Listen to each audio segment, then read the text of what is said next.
Hello everyone, welcome back to the class. So guys, आज के class में हम लोग बिल्स ऑफ एक्सचेंज और प्रोविजन एंड रिजर्व करेंगे। हम लोगों का ये अकाउंटिंग का रिवीजन क्लास चल रहा है। तो आज हम लोगों का जो दो चैप्टर है, जो कि 6 मार्क्स का चैप्टर है, 12 मार्क्स का इस दो चैप्टर से आने वाला है, इसको आज कंप्लीट करेंगे और हम लोग ऑलमोस्ट तैयार हो जाएंगे कल के एग्जाम के लिए। ठीक है, सो स्टार्ट करते हैं आज का क्लास। Let's get started. हम लोगों का आज का क्लास है बिल्स ऑफ एक्सचेंज के ऊपर। Bills of exchange, bills of exchange क्या होता है? ये एक लीगल डॉक्यूमेंट होता है। ये एक लीगल डॉक्यूमेंट होता है जो इंश्योर करता है हम लोगों को कि हम लोग किसी को उधार में सामान दिए हैं और उससे हम लोगों को पैसा मिलने वाला है। ठीक है, ये इंश्योर करता है। लेट्स से ए जो है वो सेलर है और बी जो है वो बायर है। ए जो बी को वो क्रेडिट में सेल किया है, क्रेडिट सेल किया है। ए ना बी को क्रेडिट सेल किया है, तो ए के पास क्या प्रूफ रहेगा कि बी को वो क्रेडिट सेल किया है? ठीक है, तो वो तो इनवॉइस में लिखा रहेगा कि वो सेल किया है। ठीक है, लेकिन जो बायर है उसको हम लोग एक डॉक्यूमेंट देते हैं कि इंस्ट्रूमेंट देते हैं जिससे ये कंफर्म हो जाता है कि वो मेरे को पेमेंट करेगा और कब करेगा। पेमेंट करेगा और कब करेगा ये उस डॉक्यूमेंट में लिखा रहता है, जिसको हम लोग बोलते हैं बिल। इस बिल के अंदर लिखा रहता है कि बी जो है वो ए से कुछ अमाउंट का सामान लेके गया है, उसके बदले वो 2 महीने बाद 3 महीने बाद जो भी डेट होगा उसके बाद वो पेमेंट करेगा ए को। ठीक है, ये बिल्स में लिखा रहता है। ये बिल लिख के ए बी को देता है। ए ये बिल को तैयार करके बी को भेजता है, बी मतलब बायर को भेजता है। बायर फिर उस पर साइन करता है, एक्सेप्ट करता है बिल को, फिर ए को रिटर्न कर देता है, फिर ए को रिटर्न कर देता है। बिल तैयार किया ए तैयार करके बी को भेजा, बी देखा, देख के एक्सेप्ट किया, एक्सेप्ट करके ए को रिटर्न कर दिया। ठीक है, ये पूरा बिल्स ऑफ एक्सचेंज है। ये पूरा क्या है? Bills of exchange. अच्छा, ये जो बिल्स ऑफ एक्सचेंज है ये ए के पास अगर है, उसके बदले बिल के बदले उसको पैसा मिलेगा, तो इसको बोलेंगे बिल्स रिसीवेबल। मतलब ए के लिए ये क्या है? बिल्स रिसीवेबल है कि इस बिल के बदले उसको पैसा मिलने वाला है। और बायर, ये जो बायर है इसको पैसा देना पड़ेगा, तो सेम बिल उसके लिए बिल्स पेएबल कहलाएगा। सेम बिल उसके लिए बिल्स पेएबल कहलाएगा, बिकॉज बायर को पैसा देना है तो पेएबल है और ए को मिलने वाला है तो बिल्स रिसीवेबल है। ठीक है, डन। ए जो बिल तैयार कर रहा है उसको ड्रॉयर बोलेंगे। जो बिल को तैयार करता है उसको ड्रॉयर बोलते हैं। जो बिल को तैयार करता है उसको ड्रॉयर बोलते हैं। जिसके नाम पे बिल तैयार होता है, मतलब जिसको उस बिल के बदले पैसा देना है, उसको ड्रॉई बोलते हैं, जो पैसा देगा। और पेई कौन होता है? पेई होता है जो जिसको पैसा मिलेगा। इस केस में ए को पैसा मिलेगा तो ड्रॉयर भी वही है, पेई भी वही है। लेकिन इन सम केसेस क्या होता है, ए ड्रॉ करता है लेकिन पैसा जो है ना वो सी को मिलने वाला है। मान लो जो ड्रॉ करता है उसको पैसा नहीं, थर्ड पर्सन को किसी को पैसा मिलने वाला है, तो वो पेई होता है जिसको पैसा मिलेगा। ठीक है, ड्रॉयर जो बना रहा है, ड्रॉई जो पैसा दे रहा है, और अगर जिसको पैसा मिल रहा है, अगर ड्रॉयर को पैसा मिल रहा है तो पेई भी वही है, अगर दूसरे को मिल रहा है तो पेई दूसरा कोई हो सकता है। ठीक है, तो ये ड्रॉयर, ड्रॉई, पेई हो गया। बिल्स रिसीवेबल, बिल्स पेएबल समझ में आ गया। चलो, ये समझने के बाद हम लोग बिल्स ऑफ एक्सचेंज के अंदर कुछ टर्मिनोलॉजी है उसको धीरे धीरे समझते हैं। ठीक है, एक एक करके सारा समझेंगे। सबसे पहले टर्म ऑफ बिल, जितने दिन के लिए बिल बनता है। लेट्स से ए जो है वो बी को बिल ड्रॉ किया 3 महीने के लिए, बोला 3 महीने बाद पैसा दे देना, तो ये टर्म ऑफ बिल है। 3 महीने का टर्म दिया गया है बिल के अगेंस्ट में। ठीक है, अगला आता है days of grace. Days of grace जानने से पहले हम लोग समझते हैं डेट ऑफ मैच्योरिटी क्या होता है। तो लेट्स से 1 तारीख को, 1 अप्रैल को वो सामान को बेचा, 1 अप्रैल को सामान को बेचा और 3 महीने का टर्म है। तो 1 अप्रैल से लेके 1 मई, 1 जून, 1 जुलाई, 1 जुलाई को जाके ये 3 महीना पूरा होता है, तो 1 जुलाई जो है वो डेट ऑफ मैच्योरिटी होगा, वो डेट ऑफ मैच्योरिटी होगा। ठीक है, और डेज ऑफ ग्रेस क्या होता है, अब 1 जुलाई के बाद, डेट ऑफ मैच्योरिटी के बाद 3 दिन का एक्स्ट्रा टाइम देते हैं, 3 डेज का एक्स्ट्रा टाइम देते हैं टू पेमेंट करने के लिए 3 दिन का एक्स्ट्रा टाइम देते हैं। जो एक्स्ट्रा टाइम देते हैं इसी को डेज ऑफ ग्रेस बोलते हैं, इसी को डेज ऑफ ग्रेस बोला जाता है। ठीक है, इसके बाद आता है बिल आफ्टर डेट। अब समझना, अगर ए बोल रहा है बी को, अगर ए बोल रहा है बी को कि 3 महीने बाद मेरे को पेमेंट करना है, तो अब 3 महीने काउंट कहां से करेंगे। लेट से 1 तारीख को ये ड्रॉ किया है और बी एक्सेप्ट किया है 4 अप्रैल को, तो हम लोग 3 महीने कहां से काउंट करेंगे, 1 तारीख से ना 4 तारीख से। तो ये बिल में बताया हुआ है कहां से काउंट करना है। अगर बिल आफ्टर डेट है या बिल अगर आफ्टर डेट है तब 1 अप्रैल से काउंट करेंगे 3 महीने। अगर बिल आफ्टर डेट है तो हम लोग जिस दिन बिल ड्रॉ होता है उसी दिन से 3 महीने काउंट करते हैं। लेकिन अगर बिल आफ्टर साइट है, अगर बिल आफ्टर साइट है तो हम लोगों का जिस दिन एक्सेप्टेंस होता है, जिस दिन एक्सेप्टेंस होता है वहां से 3 महीने काउंट करते हैं, वहां से हम लोग 3 महीने काउंट करता है। जैसे लेट से यहां पे हम लोग एक एग्जांपल लेते हैं, हम लोगों को ड्यू डेट निकालना है, तो ड्यू डेट निकालने के लिए 2 चीज है। सबसे पहले अगर ड्यू डेट निकालना है तो मान लो 1 तारीख को वो बिल ड्रॉ हो रहा है, तो कितना तारीख लास्ट डेट होगा हम लोगों का पेमेंट का, तो 1 अप्रैल को ड्रॉ किया गया है। चूंकि बिल आफ्टर डेट है तो 1 अप्रैल से ही 3 महीने जोड़ेंगे प्लस 3 मंथ्स, तो हो जाएगा कितना 1 जुलाई और 3 दिन का ग्रेस पीरियड, तो 4 जुलाई इसका लास्ट डेट है पेमेंट करने का। इसका लास्ट डेट ऑफ पेमेंट क्या है 4 जुलाई, अगर बिल आफ्टर डेट है, अगर बिल आफ्टर डेट है। लेकिन अगर बिल आफ्टर साइट होता तो एक्सेप्ट हुआ है 4 अप्रैल को, वहां से 3 महीना मतलब 4 जुलाई, 3 महीना मतलब 4 जुलाई, 4 जुलाई में 3 दिन का ग्रेस पीरियड देंगे, मतलब 7 जुलाई को लास्ट डेट होगा पेमेंट करने का। मतलब अगर बिल आफ्टर साइट है तो 7 जुलाई होगा लास्ट डेट, और अगर बिल आफ्टर डेट है तो 4 जुलाई होगा लास्ट डेट। ठीक है, ये तुम लोगों का एमसीक्यू में पूछ सकता है, तो इसको अच्छे से देख लेना। फिर से समझा दे रहे, 1 अप्रैल को अगर वो बिल ड्रॉ होता है और बिल आफ्टर डेट है तो यहीं से 3 महीने प्लस 3 दिन का ग्रेस पीरियड। ठीक है, और बिल अगर आफ्टर साइट है तो जिस दिन को एक्सेप्ट हो रहा है वहां से 3 महीने प्लस 3 दिन का ग्रेस पीरियड। अगर बिल ऑन डिमांड बिल है, अगर ऑन डिमांड बिल है देन ग्रेस पीरियड नहीं मिलता है, ग्रेस पीरियड नहीं मिलता है। In case of demand bill, on demand bill, then grace period नहीं मिलेगा, अदरवाइज सारे में 3 दिन का ग्रेस पीरियड मिलता है। ठीक है, इसके बाद आता है इंडोर्समेंट। अब ए के पास बिल है, ए चाहे तो सी, अगर सी उससे पैसा पाता है, वो पैसा मांगता है, तो ए क्या बोलेगा मेरे पास अभी पैसा नहीं है, हम क्या कर रहे हैं तुमको बिल दे रहे हैं। तो बिल क्या करेगा, ए जो है सी को वो बिल इंडोर्स कर देगा, सी को वो बिल इंडोर्स कर देगा, वो बिल सी के नाम पे दे देगा। इसको हम लोग इंडोर्समेंट बोलते हैं। जब ए अपना बिल को सी को ट्रांसफर करता है, सी के नाम पे ट्रांसफर कर देता है, इसको इंडोर्समेंट बोलते हैं। इसको क्या बोलते हैं, इंडोर्समेंट। अब सी जो है वो बी से जाके पैसा मांगेगा। ठीक है, discounting of bill. Discounting of bill का मतलब जब जो सेलर है जिसके पास बीआर है वो अभी वो उसके पास कैश तो नहीं है, उसके पास बीआर है, उसको कैश का जरूरत है, तो वो जाएगा बैंक के पास, वो जाएगा बैंक के पास, बैंक को जाके बोलेगा भैया मेरे पास क्या पड़ा हुआ है, बीआर पड़ा हुआ है, तुम बीआर ले लो, बिल्स रिसीवर ले लो, उसके बदले मेरे को कैश दे दो। बैंक बोलेगा ठीक है, लेकिन हम पूरा अमाउंट नहीं देंगे, उसमें से कुछ रुपया काट लेंगे। लेट से 10,000 का बिल है, 10,000 का बीआर है, तो उसमें से वो 500 काट के 9,500 तुमको दे देगा। That is called discounting of bill, that is called discounting of bill. Bank में जाकर हम लोग कैश उठाते हैं। ठीक है, डिसऑनर ऑफ बिल। अब देखो ड्यू डेट के दिन पे या तो बायर पैसा दे देगा तो ऑनर बोलते हैं, और जब वो पैसा नहीं देगा तो उसको डिसऑनर बोलते हैं, डिसऑनर ऑफ बिल। ठीक है, तो ये था कुछ टर्मिनोलॉजी। हम लोग ड्यू डेट निकालना सीख लिए। अब कुछ हम लोगों को इसमें जर्नल एंट्री जानना पड़ेगा, वो देख लेते हैं।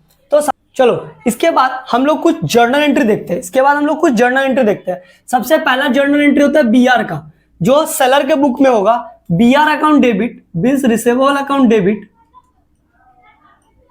टू बी अकाउंट, जिससे पैसा मिलने वाला है। BR account debit to B's account, जिससे पैसा मिलने वाला है। ठीक है, बिल्स पेबल वो मेरे को पैसा देगा, तो बायर के बुक में क्या होगा, ए को पैसा देना है, A account debit to bills payable.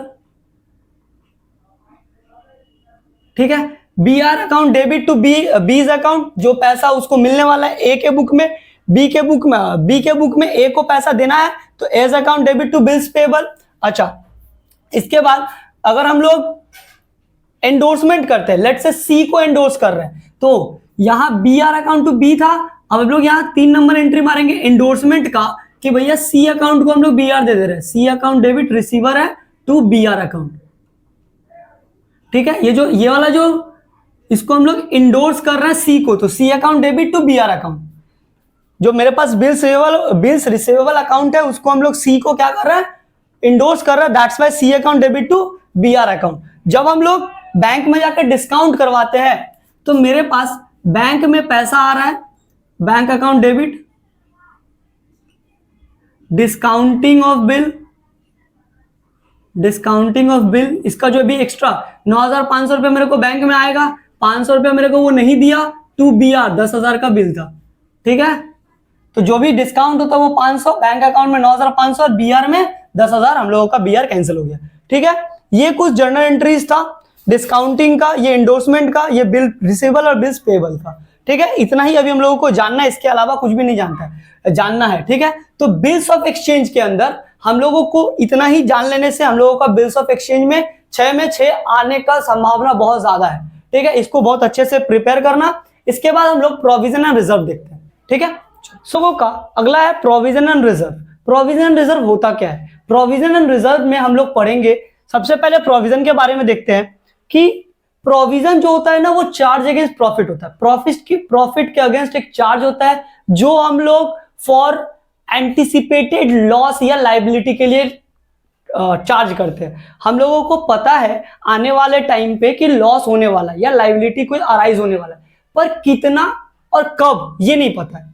ये पता है कि लॉस होने वाला है या फिर लाइबिलिटी अराइज होने वाला है, मेरे को पैसा किसी को देना पड़ सकता है, लेकिन कब होने वाला है, कितना होने वाला है, ये असर्टेन नहीं होता है, ये एकदम एक्यूरेट मेरे को पता नहीं होता है। इसी के लिए हम अपने से कुछ अमाउंट क्या करते हैं, जो भी हम लोगों को लग सकता है कि इतना लॉस हो सकता है, उसको प्रॉफिट के अगेंस्ट चार्ज कर देते हैं। ठीक है, इसी को हम लोग प्रोविजन बोलते हैं। जब हम लोगों को कोई भी लाइबिलिटी या लॉस पता नहीं है कितना है और कब होने वाला है, तो उसके लिए हम लोग पहले से कुछ अमाउंट कैलकुलेशन करके हम लोग क्या करते हैं, चार्ज कर देते हैं प्रॉफिट के अगेंस्ट। इसको हम लोग बोलते हैं प्रोविजन। इसको क्या बोलते हैं? प्रोविजन। ये क्या होता है? ये चार्ज अगेंस्ट प्रॉफिट होता है। ठीक है, ये चार्ज अगेंस्ट प्रॉफिट होता है, और इसको पीएल में हम लोग डेबिट करते हैं। पीएल में डेबिट करते हैं बिकॉज ये लॉस है, तो पीएल में डेबिट करते हैं। ठीक है, अच्छा, ये क्यों क्रिएट करते हैं? सबसे पहले फ्यूचर लाइबिलिटी के लिए, अगर फ्यूचर में कोई लाइबिलिटीज आने वाला है उसके लिए।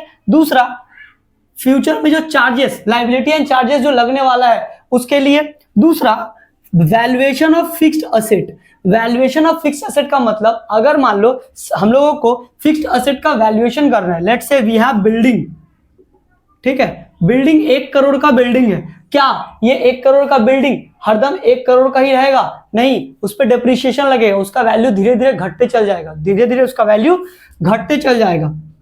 तो उसमें जो डेप्रिसिएशन लगेगा, कितना डेप्रिसिएशन, कितना वैल्यू घट रही है, अगर नहीं पता है, ठीक है, तो हम लोग इसके लिए प्रोविजन करते हैं, प्रोविजन फॉर डेप्रिसिएशन। क्या करते हैं? Provision for depreciation, provision for depreciation करते हैं। ठीक है, फिक्स्ड असेट के केस में। और करंट असेट के केस में क्या होता है? Let's say we have debtor. Debtor क्या होता है? करंट असेट होता है मेरे पास। डेटर मेरे को पैसा देगा, लेकिन हम लोगों को पता है कि भैया डेटर ना, कुछ डेटर है जो मेरे को कुछ ना कुछ अमाउंट नहीं देगा, या उसको हमको डिस्काउंट देना पड़ सकता है। तो उसी के लिए हम लोग प्रोविजन फॉर बैड डेट या फिर discount on debtor, bad debt या फिर डिस्काउंट ऑन डेटर करते हैं। प्रोविजन करते हैं बैड डेट होने वाला है उसके लिए, या फिर हम लोगों को डिस्काउंट देना पड़ सकता है उसके लिए। ठीक है, ये है प्रोविजन।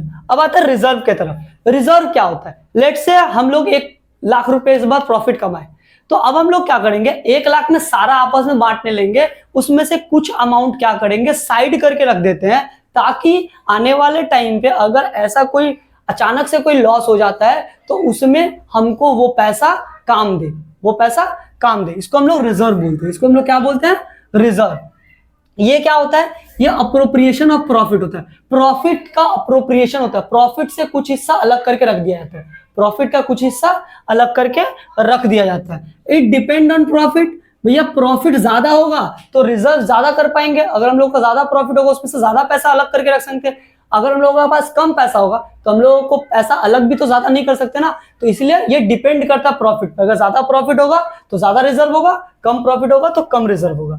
ये क्यों करते हैं? It is created for safeguard of the business for unseen loss. भैया ऐसा कोई बिजनेस में लॉस होने वाला है जो हम लोगों को नहीं पता है, अचानक से कोई लॉस होने वाला है, उसके लिए सेफगार्ड देता है रिजर्व। उसके लिए रिजर्व क्या करता है? सेफगार्ड का काम करता है। ठीक है। अदर देन कैपिटल रिजर्व, आगे हम लोग पढ़ेंगे कैपिटल रिजर्व क्या होता है। इसके अलावा जितना भी रिजर्व है उसको हम लोग बाद में चाहे तो एज अ प्रॉफिट डिस्ट्रीब्यूट कर सकते हैं। इसको अगर मेरा जो रिजर्व साल भर में कुछ भी अनसीन लॉस नहीं हुआ, उसको बाद में हम लोग प्रॉफिट की तरह आपस में बांट सकते हैं। ठीक है। ये कहां से आता है? रिटेंशन ऑफ प्रॉफिट, मतलब मेरे पास जो प्रॉफिट हुआ उसमें से कुछ हिस्सा अलग करके रख दिया। ठीक है। कैपिटल रिसीट, लेट से मेरे पास हम लोग शेयर इशू किए, प्रीमियम में इशू किए, तो प्रीमियम का अमाउंट रिजर्व हो जाता है। हम लोगों का लेट से वी हैव फिक्स्ड असेट, उसको हम लोग बेच दिए, उस पर प्रॉफिट हुआ, उसका पैसा हम लोग रिजर्व में डाल देते हैं। ठीक है। अगला होता है अपवर्ड रिवैल्यूएशन ऑफ असेट्स। ये आगे तुम लोग पढ़ेगा, असेट का दाम, जैसे कि लेट से वी हैव स्टॉक, हम लोगों का पास स्टॉक पड़ा हुआ है, तो आगे हम लोग अगर उसको अपवर्ड, जैसे कि मार्केट में मान लो मेरे पास जिस चीज का स्टॉक है, मेरे पास गाड़ी है, गाड़ी का दाम मार्केट में बढ़ गया, तो मेरा भी स्टॉक तो बढ़ाना पड़ेगा ना, उसका रीवैल्यूएशन करना पड़ेगा। तो रीवैल्यूएशन से जो ज्यादा अमाउंट आता है, वो जो एक्स्ट्रा अमाउंट है, वो रिजर्व के तौर पे देखा जाता है। ठीक है। तो ये 3 तरीके से retention of profit, capital receive, upward revaluation of asset से हम लोगों का रिजर्व क्रिएट कर सकते हैं। ठीक है। अच्छा, रिजर्व 2 टाइप का होता है, एक कैपिटल रिजर्व, एक होता है रेवेन्यू रिजर्व। कैपिटल रिजर्व होता है जो कैपिटल प्रॉफिट, कैपिटल रिसीट से आता है। रेवेन्यू जो डे टू डे के हम लोगों का ट्रांजैक्शन से रिजर्व निकलता है। ठीक है। कैपिटल रिजर्व कहां से आता है? कैपिटल प्रॉफिट से। अभी बोले we have, let's say we have capital asset, हम लोगों के पास कार है, हम लोगों के पास बिल्डिंग है, या फिर हम लोगों के पास मशीनरी है, उसको हम लोग बेच दिए एक्स्ट्रा प्रॉफिट पे, तो वो जो प्रॉफिट है वो कैपिटल प्रॉफिट कहलाएगा, वो जो रिजर्व में जाएगा वो कैपिटल रिजर्व होगा। ठीक है। Upward revaluation of fixed asset, अभी हम लोग पढ़े फिक्स्ड असेट का अगर हम लोग अपवर्ड रिवैल्यूएशन करते हैं, उसका दाम बढ़ता है, तो वो हो जाता है कैपिटल रिजर्व के अंदर। कैपिटल रिसीट के अंदर भैया हम लोग जो शेयर इशू किए, हम लोग जो डिवेंचर इशू किए, अगर वो प्रीमियम पे किए तो वो प्रीमियम मेरे पास आ रहा है ना, तो वो कैपिटल रिसीट है, वो सब कैपिटल रिजर्व के अंदर जाता है। Non trading income prior to incorporation, business का इनकॉर्पोरेशन से पहले जो भी नॉन ट्रेडिंग इनकम है, मतलब ऐसा इनकम जो ट्रेडिंग का पार्ट नहीं है, वो भी कैपिटल रिजर्व में जाता है। ठीक है। रेवेन्यू रिजर्व के अंदर 2 रिजर्व होता है, एक जनरल रिजर्व होता है, एक स्पेसिफिक रिजर्व होता है। जनरल रिजर्व बेसिकली हम लोग कोई भी काम में, कोई किसी तरह का भी लॉस हो, हम लोग इसको इस्तेमाल कर सकते हैं, किसी तरह का भी काम में इसका इस्तेमाल कर सकते हैं। स्पेसिफिक रिजर्व होता है वो रिजर्व जिस लिए वो रिजर्व किया गया उसी में खर्चा होगा। Let's say workers compensation fund, ये क्या है? Workers compensation fund. वर्कर का कंपनसेशन, वर्कर को अगर एक्सीडेंट होता है उसके लिए कंपनसेशन रखते हैं, वो कंपनसेशन फंड करके रखे हैं, स्पेसिफिक रिजर्व है ये। इसको हम लोग वर्कर कंपनसेशन में ही खर्चा करेंगे। अगर साल भर हमको वर्कर का कंपनसेशन नहीं देना पड़ रहा है, देन वो डिस्ट्रीब्यूट हो जाता है एज अ प्रॉफिट। ठीक है। इसके बाद एक आता है सीक्रेट रिजर्व। सीक्रेट रिजर्व क्या होता है? सीक्रेट रिजर्व बेसिकली ऐसा रिजर्व होता है जो हम लोग प्रॉफिट से नहीं निकालते हैं, वो हम लोग एक्स्ट्रा डेप्रिसिएशन देके, एक्स्ट्रा अमाउंट ऑफ प्रॉफिट दिखा के, हम लोग स्टॉक का वैल्यू कम दिखा के, ये सब दिखा के हम लोग उसका रिजर्व बनाते हैं। इसको हम लोग सीक्रेट रिजर्व बोलते हैं। सीक्रेट रिजर्व पहले बहुत सारा बिजनेस कॉमन था सब बिजनेस में, आज के डेट में सीक्रेट रिजर्व रखना नहीं रखता है, बहुत इंसान नहीं रखता है, ठीक है, क्योंकि ये एक इलीगल काम है, ठीक है। So this is provision and reserve. ये रिवीजन क्लास था इसलिए बहुत स्पीड में करवाए। आई होप तुम लोगों को समझ में आया, एग्जाम देने लायक तो तुम लोग सीख गया होगा, ठीक है। मिलते हैं अगले क्लास में, तब तक के लिए बाय बाय।